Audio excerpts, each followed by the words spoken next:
Okay guys, next one in kind of our themes and concepts running through medicine. So you've got government.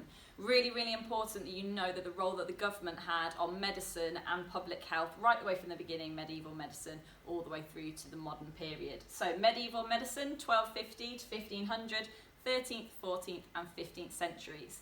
What you've got to know here is that the government had very little role in medicine and public health, limited involvement, limited power. They very much felt as though it wasn't their place to interfere in people's lives, so they did very little to help. Also, because they didn't really know what caused illness, they couldn't really put any effective prevention in place to stop people from getting ill. So we've got here that they did fine people for dumping rubbish and waste into the streets. They did have certain laws in place in terms of you having to clean up outside the front of your house. And they did offer jobs to people in terms of things like muckrakers to clean the streets. But the population was growing massively during this time period, particularly in towns and cities.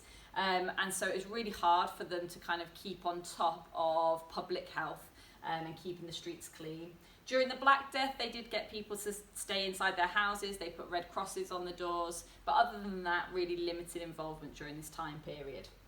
If we then move on to the Renaissance, so we're talking 1500 to 1700 and 16th and 17th century, we've got a growing involvement from the government. They're taking slightly more active role in public health.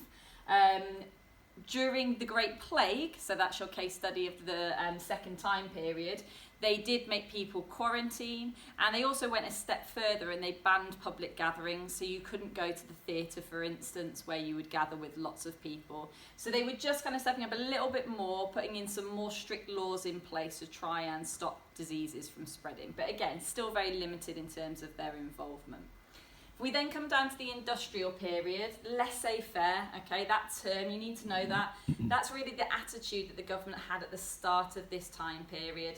It kind of roughly translates to let it be, leave it alone. The government still don't think it's their responsibility to keep people healthy, okay? And actually, the public didn't want the government intervening in their lives either.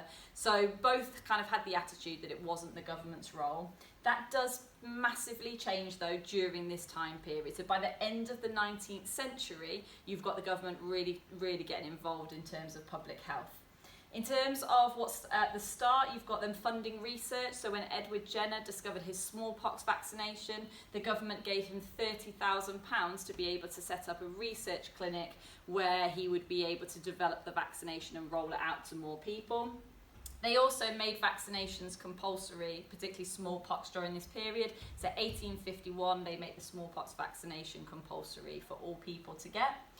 Edwin Chadwick, the government asked him to write a report in 1842. He writes a report on what it was like to be a member of the working class living in England.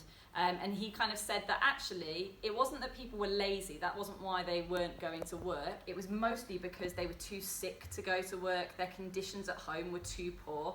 So he made various recommendations to the government, things like provide people with clean water, better sewage facilities, etc.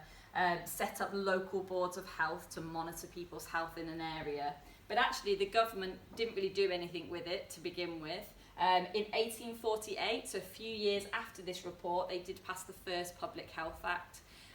However, it was not compulsory, and so therefore most local councils didn't follow it because it would have meant them spending money which they didn't want to do. Later, in 1875, there's the second Public Health Act. Now this was compulsory. It's all the same things, clean water, better sewage, local boards of health, but this time it was compulsory, and so local councils had to act on the guidance. Now this only really came about as a culmination of lots of different things. So you've got Chadwick's report, you've got John Snow's work on cholera and discovering that dirty water caused cholera. You've got the Great Stink of 1858, where it was a heat wave and Parliament had to move because the Thames smelt so bad. So you've got lots of different events leading up, kind of forcing the government's hand of them having to get more involved. One of the most important things was that working class men got the vote during this time period, and so the government had to be more concerned with what working class people thought about the government.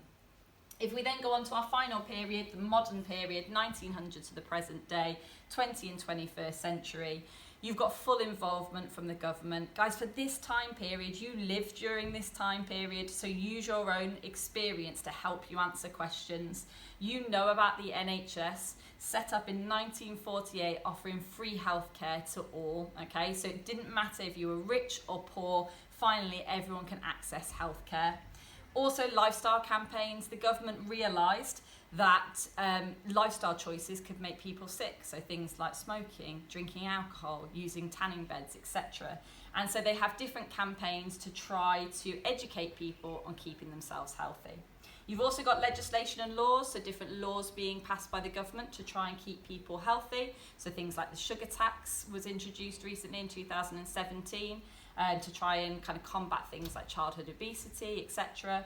And then you've also got mass vaccinations, the government rolling out vaccinations across the country to keep people healthy. Some examples, you've got polio, diphtheria, and most recently, something you guys have lived through, the COVID vaccinations that you can use in your exam.